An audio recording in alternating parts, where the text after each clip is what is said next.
നമസ്കാരം. സംസ്ഥാനത്ത് മഴക്കെടുതി കാരണം ഓരോ ജില്ലകളും വിദ്യാഭ്യാസ സ്ഥാപനങ്ങൾക്ക് അവധി പ്രഖ്യാപിക്കുകയാണ്. ഏറ്റവും ഒടുവിലായി തൃശ്ശൂരാണ് നാളെ അവധി പ്രഖ്യാപിച്ചിട്ടുള്ളത്.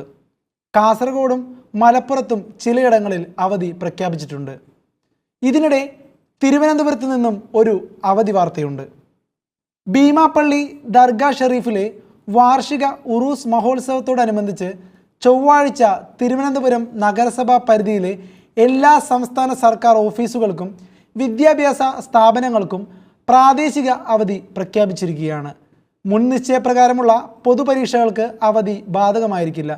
ഈ വർഷത്തെ ഭീമാപ്പള്ളി ഉറൂസ് ഡിസംബർ 3 മുതൽ 13 വരെ നടക്കുമെന്ന് ജമാഅത്ത് ഭാരവാഹികൾ വാർത്താ സമ്മേളനത്തിൽ അറിയിച്ചു. ഉറൂസിൻ്റെ ഒരുക്കങ്ങൾ അവസാന ഘട്ടത്തിലാണ്. ഉറൂസ് പ്രമാണിച്ച് ഡിസംബർ 3-ന് തിരുവനന്തപുരം കോർപ്പറേഷൻ പരിധിയിൽ പ്രാദേശിക അവധി പ്രഖ്യാപിക്കും. ഡിസംബർ 3-ന് രാവിലെ 8-ന് പ്രാർത്ഥനയും തുടർന്ന് നഗരപ്രദക്ഷിണവും നടക്കും. 8-ാം തീയതി വൈകിട്ട് 6:30-ന് നടക്കുന്ന സാംസ്കാരിക സമ്മേളനത്തിൽ ആത്മീയ മേഖലകളിലെ പ്രമുഖർ പങ്കെടുക്കും. 9-ന് വൈകിട്ട് 6:30-ന് പ്രതിഭാസംഗമവും 10-ന് രാത്രി 11:30-ക്ക് ത്വാഹ തങ്ങളും സംഘവും അവതരിപ്പിക്കുന്ന ബുർദ, 11-ന് രാത്രി 11:30 മുതൽ മൻസൂർ പുത്തനത്താണിയും സംഘവും അവതരിപ്പിക്കുന്ന സൂഫി മദഹ് ഖവാലി എന്നിവ ഉണ്ടാകും.